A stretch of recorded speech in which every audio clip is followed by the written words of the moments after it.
In a country where the wrong outfit, a phone, and a clean car can make you a suspect, one young man's ordinary day turns into a nightmare, not because he broke the law, but because he looked like someone who might.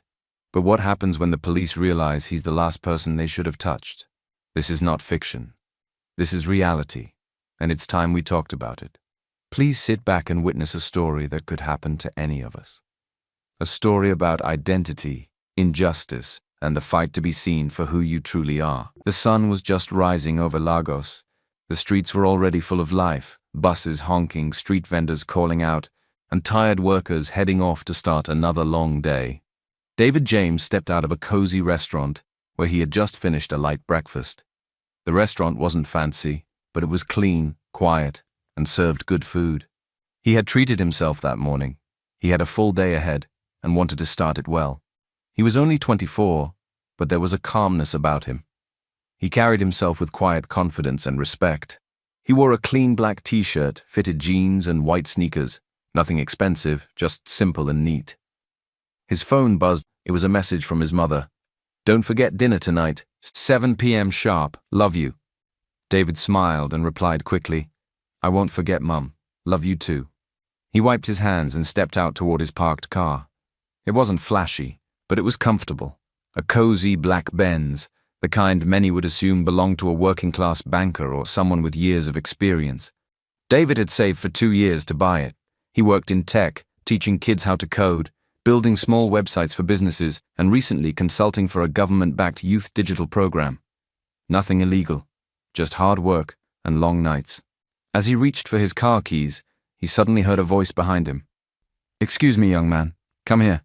David turned slowly. 2 men stood beside a black pickup truck. They wore plain clothes but carried guns. One had on dark sunglasses. The other had already started walking toward him. "Is this your car?" the first officer asked in a firm tone. "Yes, sir," David replied calmly. "Your own? At your age?" the second officer asked, his voice full of doubt. "What do you do for a living?" "I work in tech," David answered. "I'm on my way to the office." The 2 officers looked at each other. One of them walked around the car, inspecting it as if looking for something wrong. "You expect me to believe that?" the taller one said sharply. "You're dressed well, using a nice phone, and driving this kind of car. That's very suspicious." David felt a knot form in his stomach. He had heard stories. Friends of his had been stopped, insulted, even arrested, just for dressing well or driving a decent car while being young. He never thought it would happen to him. Not like this. Not today. He opened his mouth to explain again, but the taller officer raised his voice. "Get in the vehicle, now. We need to ask you some questions." David's chest tightened. And just like that, everything changed. He stood still for a second, confused and trying to stay calm. Everything about the situation felt wrong. He hadn't broken any laws. He hadn't disrespected anyone. But the officers had already made up their minds. One of them stepped forward, gripping David's arm tightly. "I said get in the vehicle. Don't make this harder for yourself." David raised his hands slightly, not to resist, but to show he had nothing to hide. "I don't understand, sir. Am I being arrested? What did I do wrong?" The officer didn't answer. Instead, he opened the door of the pickup and pushed David toward it. "Keep quiet and get inside," the other officer snapped. A few people on the street had started to watch. A man selling phone accessories across the road picked up his phone and began recording the scene quietly. His expression showed concern. David got into the back of the truck. He didn't want to resist or create a scene, but inside he felt helpless and angry. He kept wondering, why me? Why does my age, my clothes, and my car make me guilty in their eyes? The truck drove through the busy streets, past traffic, past shops, past people laughing, rushing, living their normal lives, while he sat in silence, treated like a criminal. They arrived at Zone 2 police station in less than 15 minutes. One officer opened the door and ordered him out. David stepped down quietly. The compound was noisy and chaotic. Officers moved about, files in hand, suspects seated in corners, some crying, some shouting. David had never been in a place like this before. "Sit over there," one of the officers said, pointing to a bench near the wall. He sat down without arguing. For the next hour, no one said a word to him. They didn't ask questions. They didn't check his ID. They didn't call anyone. They just left him sitting there like he was invisible. David looked around. He could see other young men like him, some in slippers, some in shirts, all quiet. No one looked dangerous, just scared, just tired. He thought about his laptop in the boot of his Benz. He thought about the children he was supposed to teach that day. He thought about his mother waiting for him to come home for dinner. Then he looked down at his hands and whispered to himself, "This can't be happening." But it was, and it was only the beginning. David sat on the wooden bench for what felt like forever. The noise in the station faded in and out, phones ringing, officers shouting, gates creaking, people crying, but no one came to speak to him. Finally, one of the officers who arrested him, the taller one, walked back in. He stood in front of David, arms folded, eyes cold. "So, David James," he said, reading from a paper. "You say you're a tech worker." "Yes, sir," David answered quietly. "I run digital training programs. I teach coding in schools. I also work with a government project on youth development." The officer laughed and shook his head. "Young boys like you always have big stories. Tech, government. Next thing you'll say you're related to the president. I'm not lying, sir." "Oh, really?" the officer said, stepping closer. "Then explain how you afford a clean Benz like that at your age, or that expensive phone in your pocket, or the wristwatch on your hand. You think we don't know Yahoo boys when we see them?" He leaned in slightly. "You've probably scammed plenty of mugu online, right? You sit behind a laptop pretending to be someone else. We know your type." David's chest tightened. "I worked hard for everything I have, sir. I saved for years to buy that car, and the phone is second-hand." "You expect us to believe that?" the officer snapped. "You boys are smart now. You know how to clear chats, wipe your phones, but we've been watching. We know your tricks." David looked up at him. His voice remained calm, but firm. "So being young and clean means I'm a criminal?" The officer didn't reply. Instead, he turned to another officer nearby and muttered, "Take him to the back. Let's search his phone." David stood up slowly. "Sir, with all due respect, I know my rights. You can't go through my private device without a warrant." The officer didn't like that. "Oh, so you're one of those human rights boys now," he said, raising his voice. "You think this is America? If you speak English from now till tomorrow, you'll still enter that cell." He turned to the sergeant beside him. "Search him, properly." Before David could say another word, his phone and wallet were taken. They checked his messages, his emails, his photos, everything. But there was nothing illegal. No fraud, no scam, no suspicious chats. Still, it didn't matter. "He's too smart," the sergeant said, shaking his head. "He must be hiding it somewhere else." David was taken to a small holding cell at the back of the station. The room was dark and smelled of damp cement. A single bench stretched across the wall. There was no fan, no air. As the door closed behind him, he sat down, buried his face in his hands, and took a deep breath. He wasn't afraid of prison. He was afraid of how easy it was for anyone to be seen as guilty in this country just because of how they looked. He sat alone in the dim holding cell.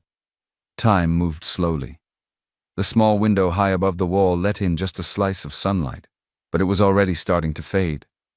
His white sneakers were now dusty. His phone and wallet were gone. No one had told him what would happen next. Outside the cell, he could hear laughter, loud conversations, footsteps moving back and forth, but no one paid him any attention. He looked at the walls, dirty, cracked, and covered in old scribbles. Names, dates, words like innocent and God save me. People had been here before him, and sadly, many more would still come. He sat in silence, trying not to panic. What will Mum think when I don't show up for dinner? What if they refuse to let me go? What if they try to frame me with something fake? Suddenly, the door opened with a loud creak. An older officer peeked in. "You, come out." David stood up slowly. The officer didn't look angry like the others. He seemed tired. They walked back toward the front desk. As they passed the open hall, David saw people watching him. Some suspects, some officers, and a few civilians waiting for answers. At the corner of the room stood a younger officer, maybe in his late 20s, wearing glasses and scrolling through his phone. His name tag read, Corporal John. As David walked past, John looked up. Their eyes met for a second.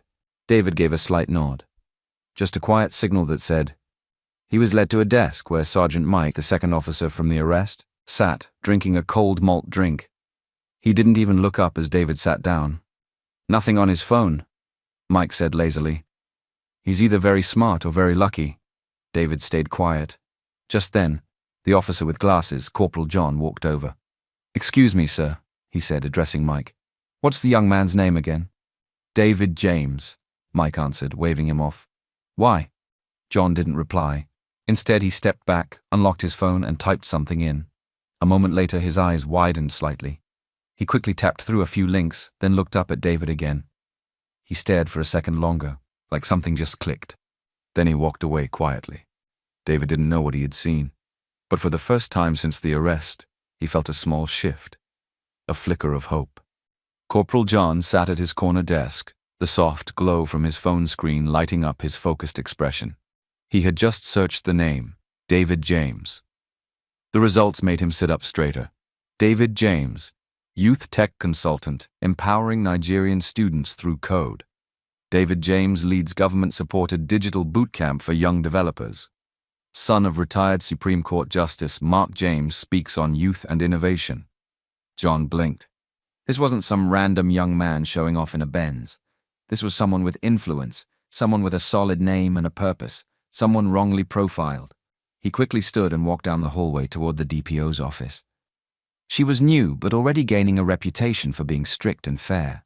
Officers whispered that she had transferred from Abuja to clean up Lagos nonsense. Her name was DPO Clara. He knocked once, then stepped in. She was at her desk, going through case files. Her face was calm, but her eyes were sharp. Yes, Corporal John. Ma, he said, stepping closer and holding out his phone. I believe there's been a serious mistake. She took the phone and scrolled through the search results. With each headline, her expression changed. Where is this young man now? She asked. In the holding cell, Ma. He was brought in this morning. SARS officers picked him up, said he looked suspicious, dressed well, driving a Benz, said he fit the profile. Clara looked at John, then back at the phone. Get me his file. Bring officers Fred and Mike to my office immediately. Back in the holding cell, David sat with his back against the cold wall. His head leaned back, eyes closed. His mind was racing, but he didn't want to panic. Footsteps echoed outside the hallway. Then the door creaked open again. You, follow me. David stood up without a word. The officer didn't speak either. He just led him down the corridor. But something felt different this time. There was less tension, less hostility. When they reached the front of the station, he was told to wait outside the DPO's office. A few minutes later, he was called in. There stood DPO Clara behind her desk, calm but firm. Corporal John stood to the side. Fred and Mike, the two officers who arrested him, stood at the back, hands folded, faces tense. Clara looked straight at David. You're David James? Yes, Ma. You work with the Ministry of Digital Economy? Yes, Ma. You were arrested without evidence of a crime? Yes, Ma. She turned to Fred and Mike. Did he resist arrest? They didn't answer. Did you find anything illegal on him? Silence again. Did he threaten you, insult you, or commit any offense? No, Ma. Mike said finally, voice low. Clara leaned back in her chair and folded her arms. I hope the two of you understand just how serious this is. David stood quietly, but inside him something had shifted. Finally, someone was listening. The silence in DPO Clara's office was thick. Fred and Mike stood stiff, avoiding eye contact.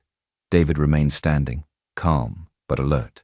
Corporal John shifted slightly, watching everything. Clara took a deep breath. You didn't ask for identification. You didn't confirm ownership of the vehicle. You didn't follow protocol.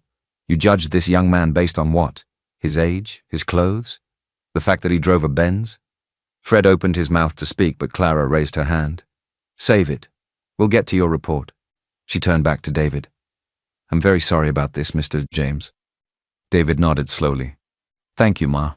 Clara picked up the printed search results from John and glanced through them again. Consultant for a federal digital program, speaker at multiple tech summits, co-founder of a youth coding academy, and son of retired Supreme Court Justice Mark James.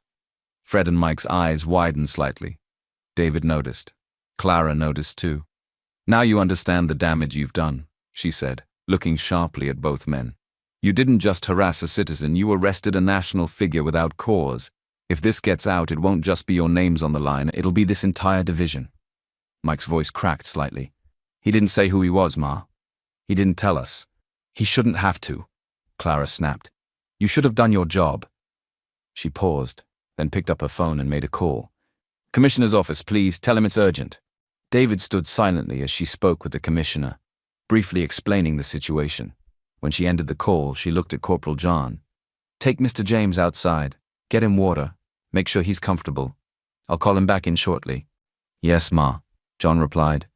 As they walked out, David turned slightly to glance back at the two officers. Their pride was gone. All that was left was fear and guilt.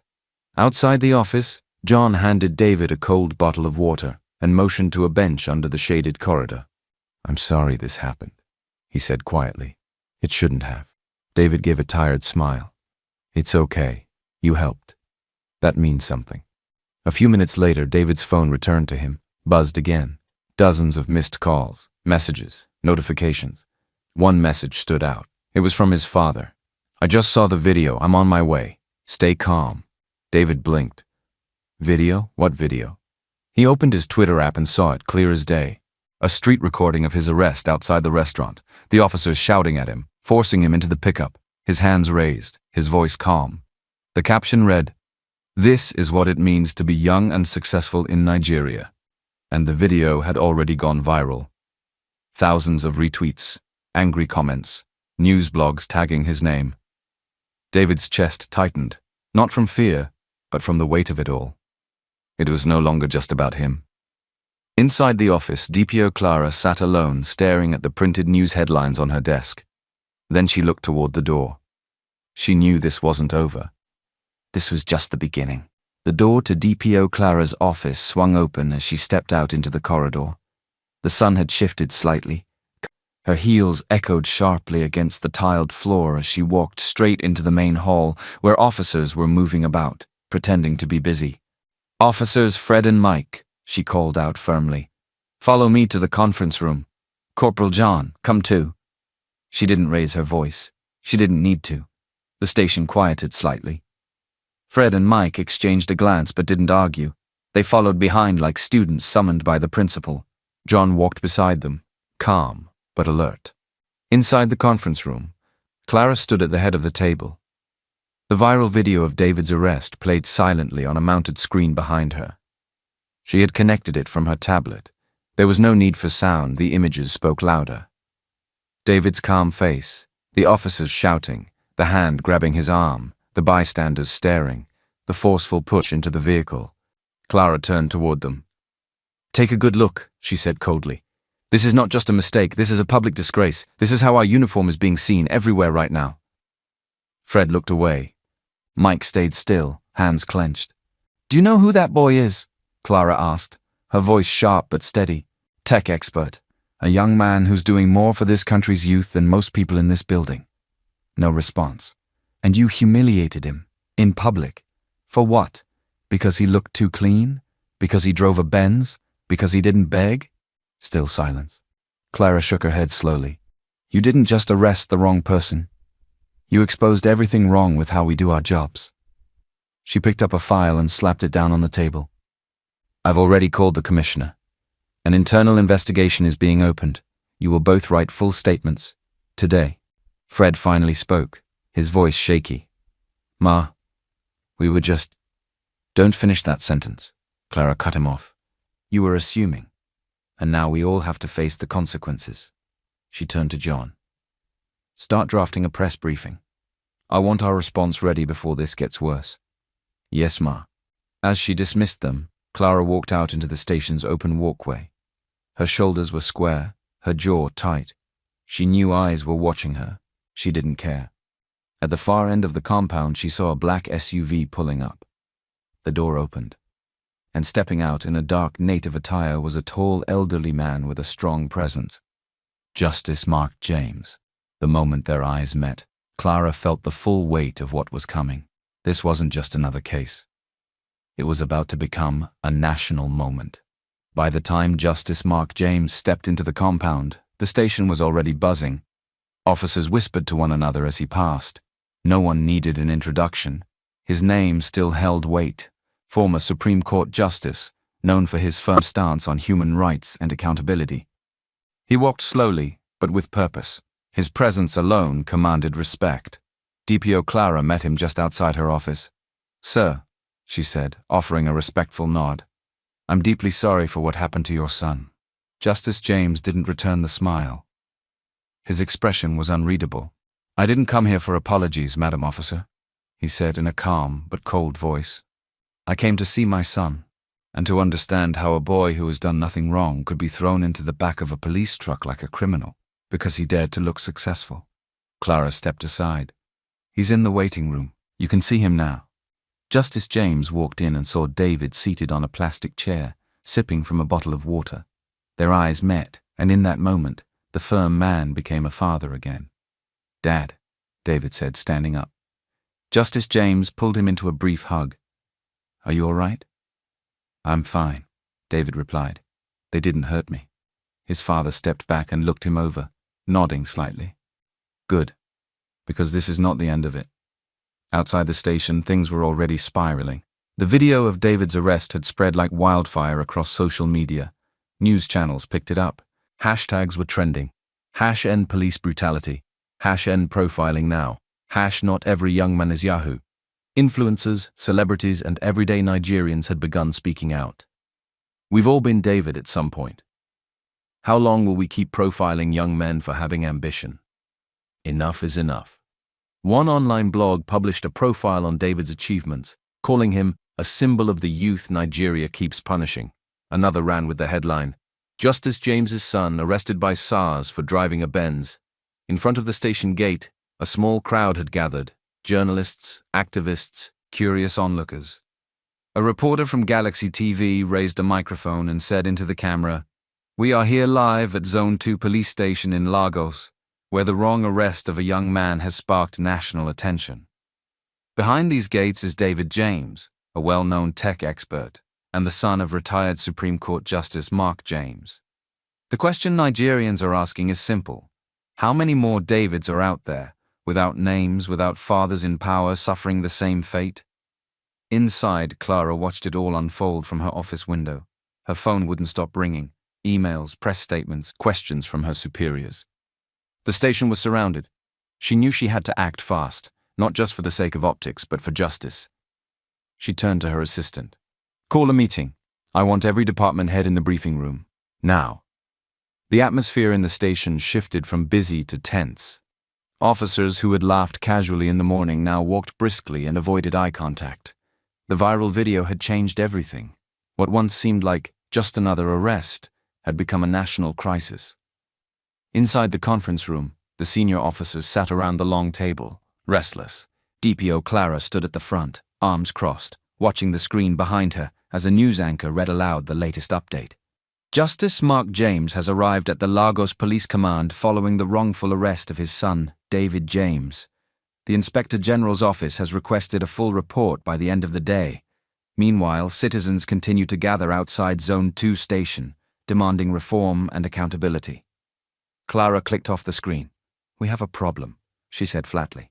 No one argued. She looked around the room, her gaze hard. The public is angry. The media is outside. The commissioner wants answers, and the Inspector General is watching.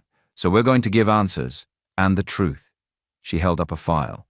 "This is the internal report Corporal John helped compile. It shows that David James has no criminal history, no known associations with any fraud-related activity, and was, at the time of arrest, on his way to fulfill official duties with a federal youth program. Everything about his arrest, from the profiling to the search, was unlawful." She turned to Fred and Mike, who were seated quietly at the far end of the room. "You will both submit written statements, effective immediately. You will be relieved of field duties pending disciplinary review." Fred opened his mouth. "Ma, don't," Clara said sharply. "This is not about embarrassment. This is about accountability. We're not covering this up." Then, as if on cue, a staff officer entered the room and whispered something in her ear. Clara turned back to the room. "Justice Mark James has requested a private meeting with me." In her office minutes later, Clara stood as the former judge walked in. "Sit, sir," she said respectfully. He remained standing. "Young lady," he began, voice controlled but heavy, "I've spent my entire career fighting to make this country better. I've sentenced corrupt men, exposed bad law, and protected innocent ones. But what happened to my son today? It reminded me how broken this country still is." Clara nodded slowly. "Sir, I understand, and I agree with you, but I want you to know we're handling this the right way." Justice James walked toward the window, looking out at the growing crowd beyond the gates. "My son is lucky. He has a name, a platform. But what about the ones who don't? Who gets justice for them?" Clara stayed silent. He turned back to her. "If you truly want to fix this, then don't just write a report. Make it mean something." She nodded. "I intend to." He studied her for a moment, then quietly said, "Good. Then I'll let you do your job." And with that, he walked out of her office, leaving behind a silence that echoed louder than his words. By mid-afternoon, the heat had grown heavy. Outside the police station, the crowd had doubled. News vans lined the street. Protesters held up signs that read, "Stop profiling our youth. Being young and successful is not a crime. We are all David James." Inside the station, David sat quietly in a small office beside Corporal John, sipping water and scrolling through the storm of messages on his phone. Mentions, tags, articles. Some messages were from people he hadn't spoken to in years. Others were from total strangers. "Thank you for standing strong. You're a voice for the rest of us. This could have been me." Then came the knock. Clara stepped in. "David," she said gently, "the press is asking for a statement. You don't have to speak. But if you want to, they're waiting." David looked up, calm but resolute. "I'll speak." Outside, a makeshift podium had been set up at the station's entrance. Journalists swarmed, cameras ready.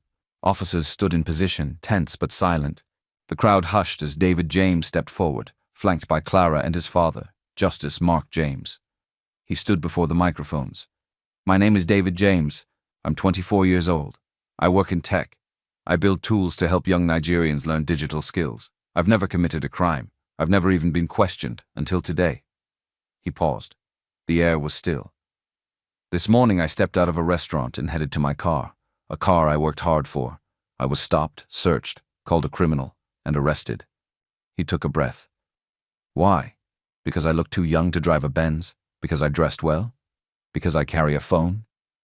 Murmurs in the crowd. Cameras zoomed in. "This is not just about me. It's about every young Nigerian who has been judged before they've been heard, who has been stopped because of how they look, who has been labeled because of what they wear or drive." David glanced at his father, then back at the crowd. "Respect should not depend on your last name, or your connections, or how loud the internet shouts for you. Justice should be for everyone, or it is not justice at all." He paused, voice steady. "I don't want revenge. I want reform. I want change." Then, softly, almost to himself, he added, "If you must search me, but also search your conscience." The crowd erupted into applause. Even some officers nodded subtly. Cameras flashed. Reporters scribbled. Voices called out his name. But David turned and walked away quietly, because for him, this wasn't about attention. It was about finally being seen. Later that evening, something powerful began to unfold. Inspired by David's words, thousands of young Nigerians took to social media to share their own stories. They posted under the hashtag #MyPoliceStory. Stories poured in. A university student arrested at night because he had dreadlocks and a laptop. A software developer forced to pay $200,000 to avoid being detained while returning from work. A graphic designer dragged out of a cab, searched, slapped, and called a fraudster for wearing sneakers and carrying an iPhone. A corps member held for hours under a bridge until her parents paid a bribe, simply for walking home with a male friend after dark. The stories were raw, emotional, real. Each one was a reflection of the silent fear so many young Nigerians had learned to carry. But now their voices were being heard, together, louder than ever before. The ripple had begun. By the next morning, the entire country was talking. Radio stations ran call-in shows filled with angry voices. TV panels debated policing standards. Newspapers ran front-page headlines. David James speaks, a nation responds. Youth profiling, a crisis in uniform. Hash my Paula story, when the system fails the innocent. Inside Zone 2 police station, the pressure was mounting. The police commissioner had arrived unannounced. A stern man with a graying beard and piercing eyes, he walked straight into the briefing room where DPO Clara, Corporal John, and other senior officers were gathered. "Where are Officers Fred and Mike?" he asked. "Outside, awaiting instructions, sir," Clara responded. "Good, bring them in." Moments later, Fred and Mike entered, looking like shadows of the men who had once barked orders at David. Their uniforms were neatly ironed, but their confidence had vanished. The commissioner didn't sit. "You know what's happening outside?" he asked them. "People are angry, rightfully angry. You didn't just disgrace yourselves. You brought disgrace on the uniform." Neither officer replied. He continued.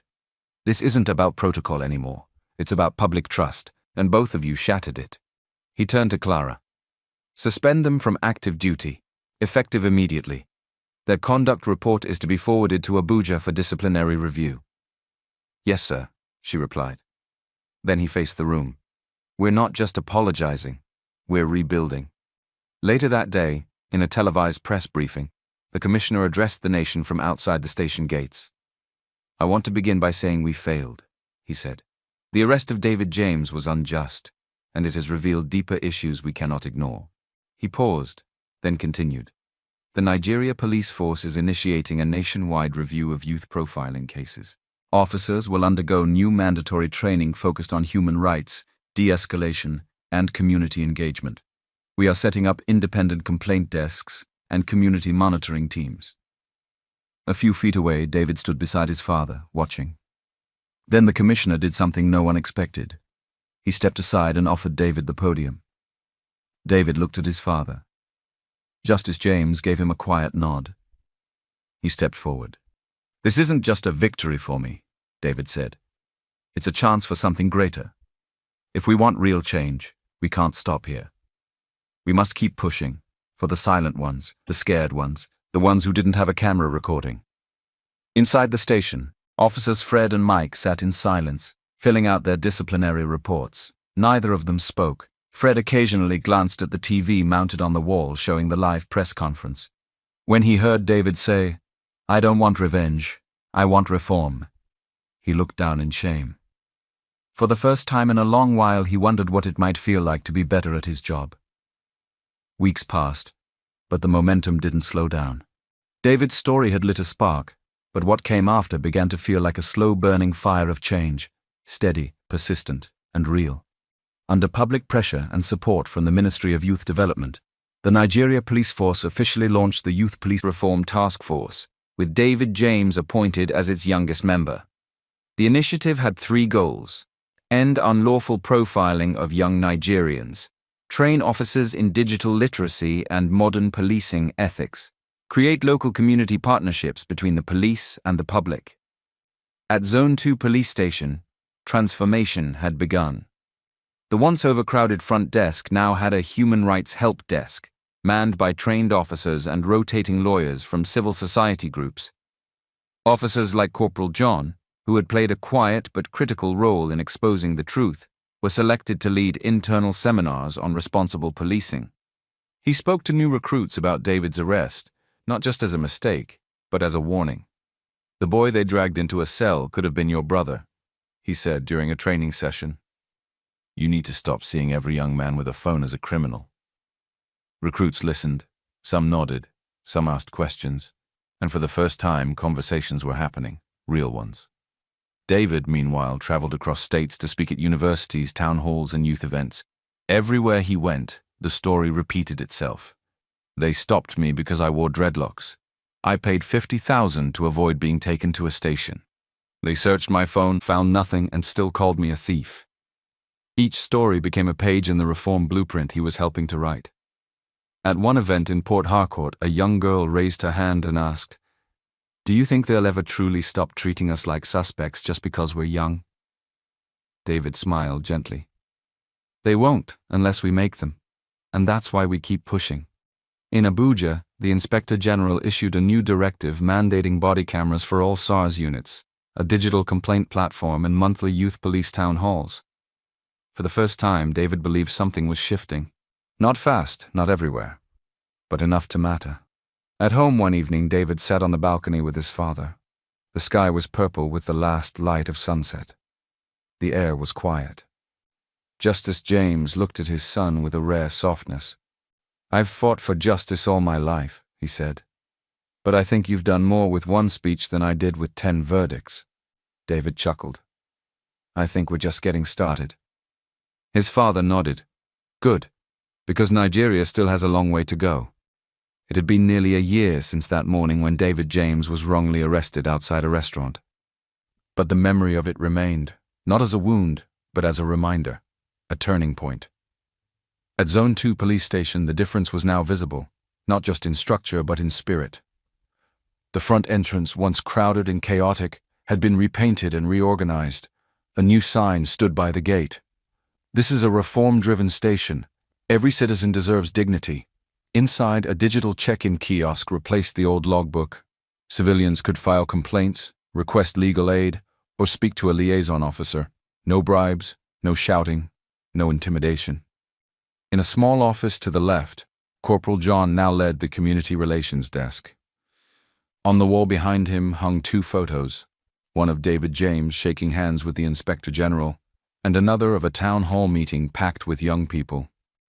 John had become something of a quiet symbol, not a hero, but proof that one honest decision can change everything. He often told junior officers, "It costs nothing to listen, but it could cost everything if you don't." In a corner of the compound, DPO Clara stood beside a group of school children on an excursion tour. She smiled as she explained how the station was changing, how the police were learning to serve, not just command. She watched as one little boy raised his hand and asked, "Can police say sorry when they make a mistake?" Clara didn't flinch. "Yes," she said, "and not just say it, but show it." The officers who had arrested David, Fred, and Mike were not just suspended. An internal investigation uncovered multiple past complaints against them.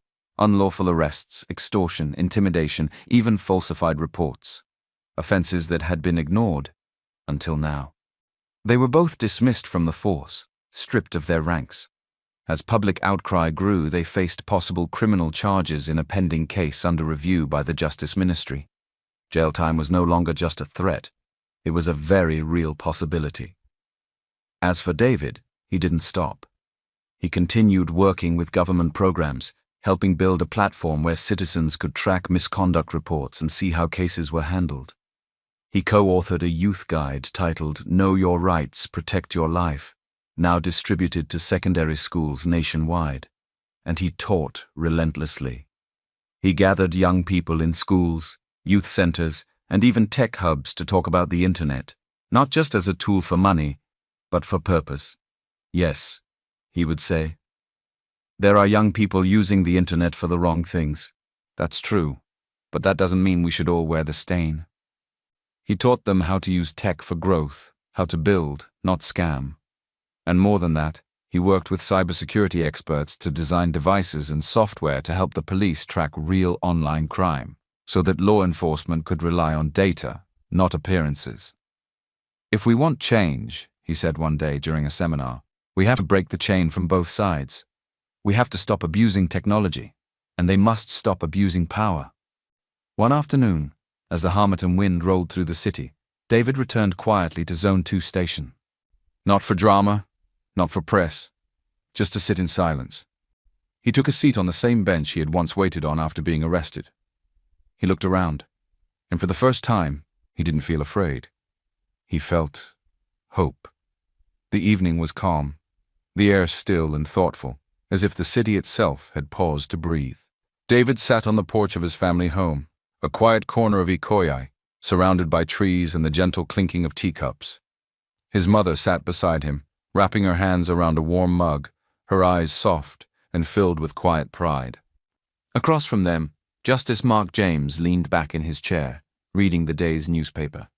The headline read, "Youth Reformer David James, honored by National Assembly for civil contribution to police reform." He folded the paper neatly and looked at his son. You've done more than I ever imagined, David. David smiled, slightly embarrassed. I didn't do it alone. His mother placed her hand on his. But you led the way, she said gently. You brought home what you saw in America, not just the systems, but the mindset, accountability, dignity, change. David nodded slowly. During his university years in the United States, he had sat in rooms where change was debated, where justice was demanded and delivered. He had always dreamed of coming home, not to complain, but to contribute. And now, one change at a time, he was doing exactly that. Across the country, new things were happening. Police academies introduced digital ethics and profiling reform into their training. The citizen complaint app David helped build had logged over 30,000 reports in 2 months, many of them resolved. A startup fund was created for young Nigerians building solutions for social change, named the D. James Youth Impact Grant. David continued teaching, writing, mentoring, not for fame but for the ones watching from the shadows, still afraid to speak. One afternoon he received a message from a teenager in Kano. I want to become a tech reformer like you, not to be famous, just to make people listen. David read it slowly, then smiled. That, right there, was the real reward. On the 1-year anniversary of his arrest, David gave a speech at the National Human Rights Summit in Abuja. To every young person who has been profiled, silenced, or shamed, know this: you are not the problem, you are the answer. And to every officer who chooses integrity over abuse, thank you. Together we are building a Nigeria where justice doesn't wear rank, it wears responsibility.